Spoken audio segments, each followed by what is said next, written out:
மத்திய கிழக்கு பிராந்தியத்தில் கடந்த 28ஆம் தேதி முதல் நடந்து வரும் போர் 4வது வாரத்தை அடைந்திருக்கிறது. ஈரான் மீது திடீரென போர் தொடுத்து அந்த நாட்டு அதி உயர் தலைவர் அயதுல்லா அலி கமேனியை படுகொலை செய்த அமெரிக்காவும் இஸ்ரேலும் தொடர்ந்தும் அந்த நாட்டை தாக்கி வருகிறது. இதனால் தலைநகர் தெஹ்ரான் உள்ளிட்ட பகுதிகள் நிர்மூலமாக்கப்பட்டிருக்கின்றன. இந்த போரில் தங்கள் அதி உயர் தலைவரை முதல் நாளிலும் அடுத்தடுத்த நாட்களில் மேலும் பல தலைவர்களை பறிகொடுத்த ஈரான் அமெரிக்கா மற்றும் இஸ்ரேலுக்கு கடுமையான பதிலடி கொடுத்து வருகிறது. 3 வாரங்களுக்கு மேலாக நடந்து வரும் இந்த போரில் ஈரான் முற்றிலும் சீரழிந்து விட்டதாக அமெரிக்க ஜனாதிபதி ட்ரம்ப் தெரிவித்திருக்கிறார். குறிப்பாக ஈரானின் கடற்படைகள், விமானப்படைகள் அனைத்தும் நிர்மூலமாக்கப்பட்டு இருப்பதாகவும் அமெரிக்கா அறிவித்திருக்கிறது. இந்த வெற்றி களிப்பில் அமெரிக்கா இருந்து கொண்டிருக்கும் போது தான் ஈரான் தனது அடுத்த ஆயுதத்தை இறக்கிவிட்டது. 400 கிலோமீட்டர் வரை சென்று தாக்கும் ஏவுகணையை யாரும் எதிர்பாராத வகையில் களத்தில் இறக்கி அமெரிக்காவை மட்டுமன்றி ஒட்டுமொத்த உலக நாடுகளையும் அதிர்ச்சியில் ஆழ்த்தியிருந்தது. இதன்படி இந்திய பெருங்கடலில் ஆழ்கடல் பகுதியில் அமைந்துள்ள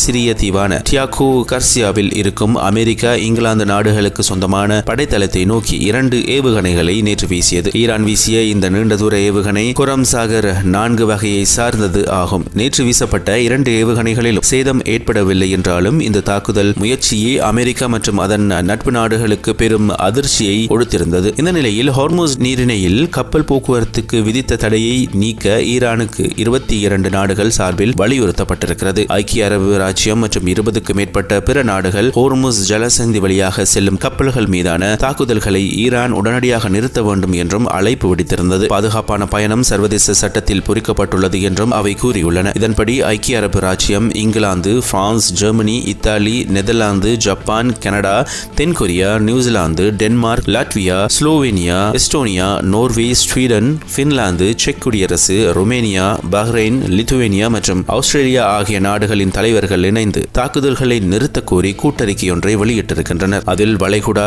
ஆயுதமற்ற வர்த்தக கப்பல்கள் மீதான ஈரானின் சமீபத்திய தாக்குதல்களையும், எண்ணெய் மற்றும் எரிவாயு ஆலைகள் உள்ளிட்ட பொதுமக்களின் உட்கட்டமைப்புகள் மீதான தாக்குதல்களையும், ஈரானிய படைகளால் ஹோர்முஸ் நீரிணை நடைமுறையில் மூடப்பட்டிருப்பதையும் நாங்கள் வன்மையாக கண்டிக்கிறோம் என்று கூறப்பட்டிருக்கிறது. தீவிரமடைந்து வரும் மோதல் குறித்து நாங்கள் எங்கள் ஆழ்ந்த கவலையை வெளிப்படுத்துகிறோம். வர்த்தக கப்பல் போக்குவரத்திற்காக நீரிணையை தடுக்கும் தனது அச்சுறுத்தல்கள், கன்னிவடிகள், ட்ரோன் மற்றும் ஏவுகணை தாக்குதல்கள் மற்றும் பிற முயற்சிகளை உடனடியாக நிறுத்துமாறு ஐநா பாதுகாப்பு சபை தீர்மானம் 2817க்கு இணங்குமாறு ஈரானை நாங்கள் கேட்டுக்கொள்கிறோம் என அந்த அறிக்கையில் தெரிவிக்கப்பட்டிருக்கிறது. ஹோர்முஸ் நீரிணையை அடுத்த 48 மணித்தியாலத்திற்குள் திறக்காவிட்டால் ஈரானின் அனைத்து மின் உற்பத்தி நிலையங்களும் அளிக்கப்படும் என அமெரிக்க ஜனாதிபதி ட்ரம்ப் எச்சரிக்கை விடுத்திருக்கிறார். தனது ட்ரூத் சோஷியல் சமூக வலைதளத்தில் பதிவொன்றை இட்டு அவர் இந்த எச்சரிக்கையை விடுத்திருக்கிறார். அந்த பதிவை இட்ட நேரத்தில் இருந்தே 48 மணி நேர காலக்கெடு ஆரம்பமாவதாக அதில் குறிப்பிடப்பட்டிருக்கிறது. ஜனாதிபதி ட்ரம்ப் மார்ச் 21ஆம் தேதி GMT நேரப்படி இரவு 11:44 மணிக்கு இந்த பதிவை வெளியிட்டிருக்கிறார். இதன்படி